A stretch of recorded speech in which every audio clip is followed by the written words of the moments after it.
So today we are going to start the creation of vectors. All right. So vectors, right? Now, what is a vector? It is a collection of elements. In the previous session, we have discussed about how to create a single value variable. But in today's class, we will be discussing about how to create a vector. What is a vector? Vector is the collection of values, where we have one variable and we will be saving multiple values into that particular variable. That is known as vector, right? Now, how to create a vector? Let's suppose I am taking a variable x.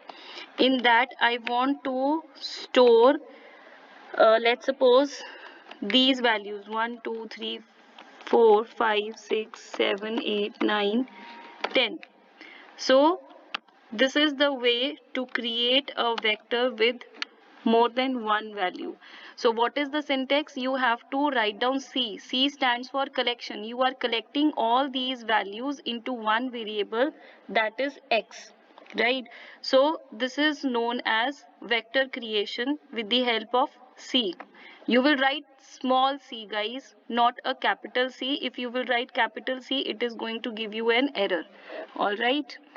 Next is, if we have to do the vector operations. What kind of vector operations we are talking about?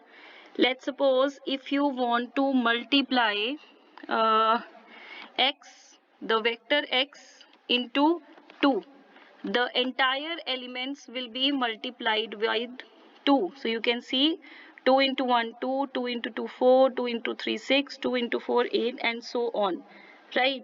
Similarly, you can do the addition also. If you want to add, let's suppose 2, so they will be adding 2 to all the values of the vector, right? Now if you want to do the subtraction, you can do that also, right? If you want to do the division, you can do even that thing also. And if you want to square it, so square will be done. 1 square is 1, 2 square is 4, 3 square is 9, and so on. And if you want to find out the square root, so sqrt is the function which will be used. All right, this is one thing. Second thing is, now I will teach you vector creation using colon operator, this operator. Now this operator is basically used when you have to create a like continuous values. Like if I say y bracket 10 19. So if you will see the values of y, so from 10 till 19, all the consecutive values are stored in y vector. All right. So let's suppose if you want to add the two vectors, we have x, we have y, right? X is also a vector, we have y also as a vector. So I will write here add two vectors, right? So if I do x plus y, it is going to give me an error if the vector length is not same. Now if you find out what is the length of x, the length of x is 10, and what is the length of y? Again it is 10, right? So if the length of x and y is not equal, then this x plus y would have given us the error. So I would say the addition of two vectors is possible of same length, right? If the vectors are not of same length, then it is not possible to add them. If you want to do the subtraction, you can also do that. Again, you can do the multiplication also, you can do the division also, right? And you can do the raise to the power function also, fine. And one more thing you can do is you can find out the combined length of x plus y. that is also 10. All right, this is one thing. Another thing is,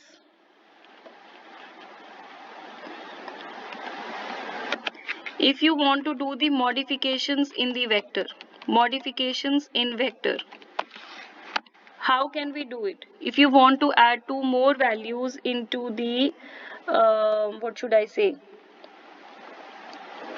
the vector, let's suppose x plus c comma 11 comma 12.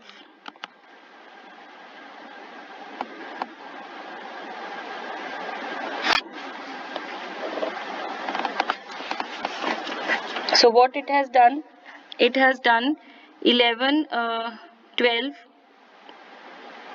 So this is done like this.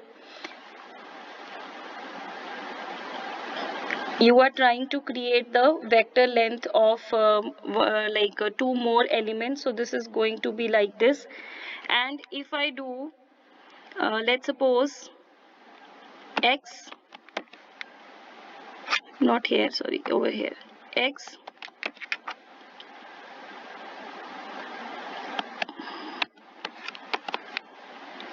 comma 90.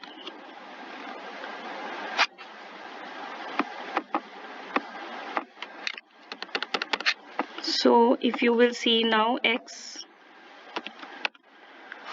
so now you can see 1 2 3 4 5 6 7 8 9 10, and one more element 19 is added to the what should I say, x variable, right?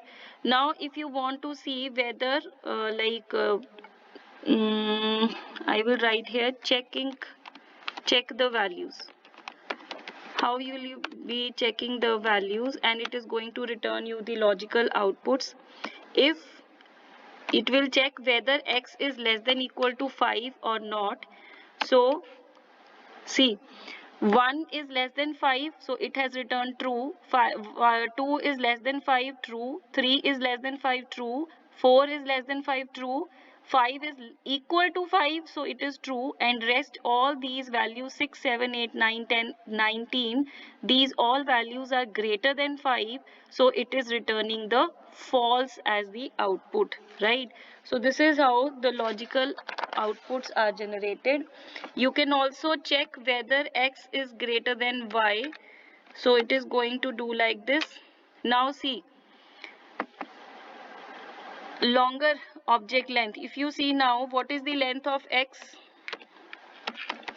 It is a issue of length now. What is the length of x? 11. Length of y is again 10. So what you have to do, either reduce the length of the x or increase the length of the y. So what I'll do this y comma 15. I'll do that. Now I will again execute x is greater than y. So it will do like this. All right. Clear all of you? Now one function is if you have to check whether all values are true, so you will use all function, like all x less than y, which is false. Why? If you see what are the values of x, if you see what are the values of y, all the values of x are not less than y. 1 is less than 10, 2 less than ye sab, all these are less than x, right? Y. But 19 is greater than 15, so that is why it is returning false, right? Now if you want to check whether any value is true, so for that we will see any function, any x less than y. So it is returning me true because some values are less than y, not all the values are less than y, right? So now it is returning me true. All right. Now let's create a vector of character type. Create a character vector. All right. Now how to create a vector like games? I am taking a variable games in which I will be storing the names of the games like hockey, then probably football, cricket, then let's say basketball, then let's say tennis, right? Chalo, these are sufficient. Games has been created. Now if you will see class of games, it will be character. All right. Now if you want to know what is the length of the games variable, so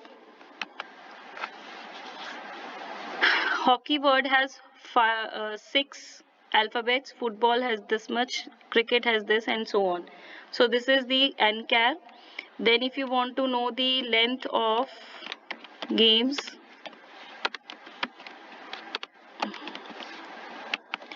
it is 5, right?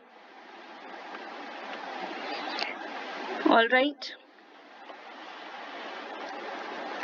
Now another thing is, let's re-execute what was x. This is x. Now from all these values I have declared the x. Now I want to access the values. Access the values. How can we do that? If I want to know the fourth value of x variable, so I'll write down the variable name x, then square bracket. Guys, remember one thing, you have to put the square bracket when you want to access the value, not a curly bracket, not a round bracket. Square bracket will be used when you have to access the value of the variable. So if I want to know the fourth value of x variable, so it will be like this. So what is the fourth value? 1 2 3 4. 4 is the fourth value, right? If you want to know the 11th value, it is 19. Fine. Now if you want to know the value from 4th position till 7th position, you want to know the value of x from 4th position till 7th position, it is giving me 4 5 6 7. So you can see here, ये देखो 1 2 3 4 4, this is the fourth value, this is the fifth value, this is the sixth value, and this is the seventh value, right? So this is how it is generating the answer, right?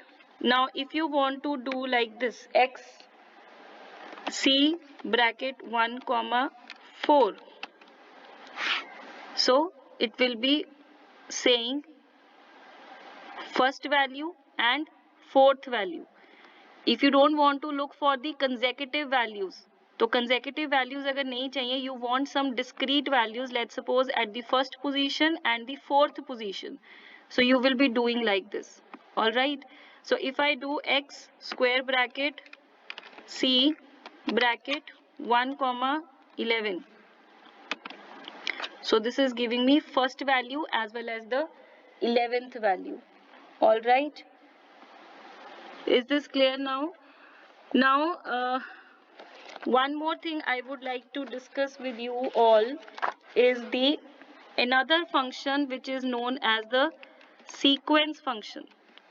Now, what is the use of sequence function? Let's suppose you want to create a variable with some specific intervals. Let's suppose you want to create a vector of only odd numbers or of only even numbers.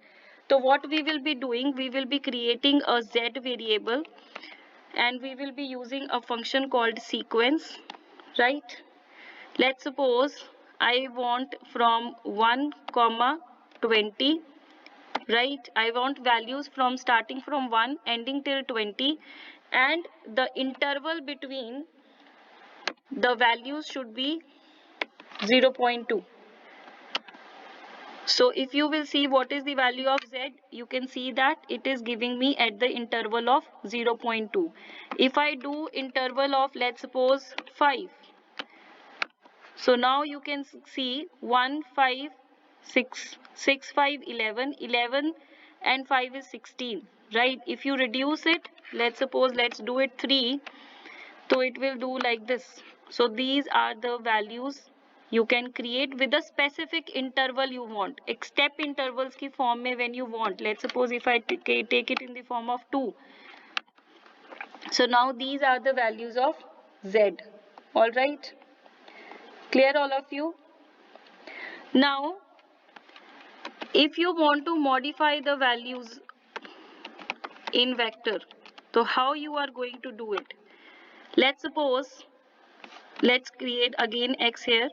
So if I want that the second value of x should become 0, the second value of x should become 0, how to do that? X, not here. How to do that? X square bracket, second position value I want it to be 0, so arrow 0. Now if you will see the value of x, you can see that the second value has become 0 now. Okay. Now another thing, that if you want all values of x less than 5 should become 0. So how to do that? If you want all values of x less than 5 should become 0, how we are going to do that? X square bracket, x less than 5, sorry, less than 0.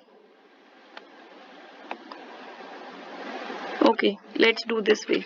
X less than 5, right? And I want them to become 0. So if you will re-execute x, you can see that all the values which are less than 5, they have become 0 now, right? One more thing, if you want to delete a vector, so what you can do, simply you have to do is x arrow, write it as null. So it will become null, and if you will see x is 0. Nothing is there in x now. Fine. So this was all about your vector creation, how we are going to create the vectors, right? How we are going to use various functions, how we are going to assess the values, how we are going to do the modifications and all that, right?